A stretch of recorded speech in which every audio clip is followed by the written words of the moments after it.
میری روح میری زندگی سے بیزار ہے۔ میں اپنا شکوہ خوب دل کھول کر کروں گا۔ میں اپنے دل کی تلخی میں بولوں گا۔ میں خدا سے کہوں گا مجھے ملزم نہ ٹھہرا، مجھے بتا کہ تو مجھ سے کیوں جھگڑتا ہے۔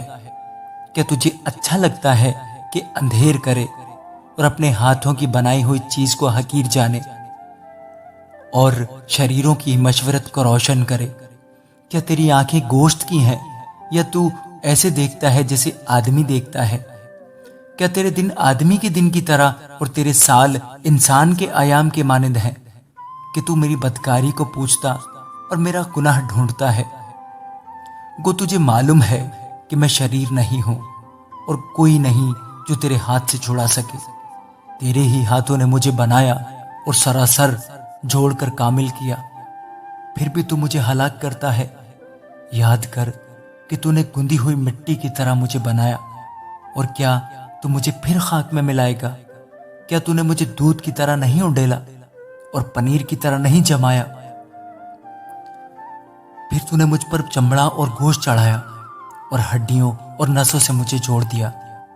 تو نے مجھے جان بخشی اور مجھ پر کرم کیا، اور تیری نگہبانی نے میری روح سلامت رکھی۔ تو بھی تو نے یہ باتیں میرے دل میں چھپا رکھی تھی۔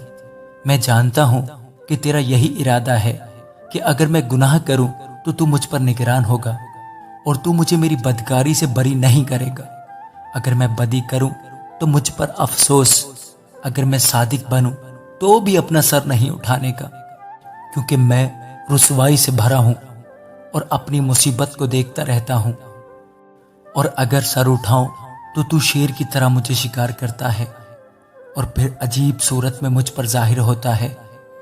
تو میرے خلاف نئے نئے گواہ لاتا ہے اور اپنا قہر مجھ پر بڑھاتا ہے۔ نئی نئی فوجیں مجھ پر چڑھاتی ہیں، پس تو نے مجھے رحم سے نکالا ہی کیوں؟ میں جان دے دیتا اور کوئی آنکھ مجھے دیکھنے نہ پاتی۔ میں ایسا ہوتا کہ گویا تھا ہی نہیں، میں رحم ہی سے قبر میں پہنچا دیا جاتا۔ کیا میرے دن تھوڑے سے نہیں؟ باز آ اور مجھے چھوڑ دے تاکہ میں کچھ راحت پاؤں، اس سے پہلے کہ میں وہاں جاؤں جہاں سے پھر نہ لوٹوں، یعنی تاریکی اور موت اور سایہ کی سرزمین کو۔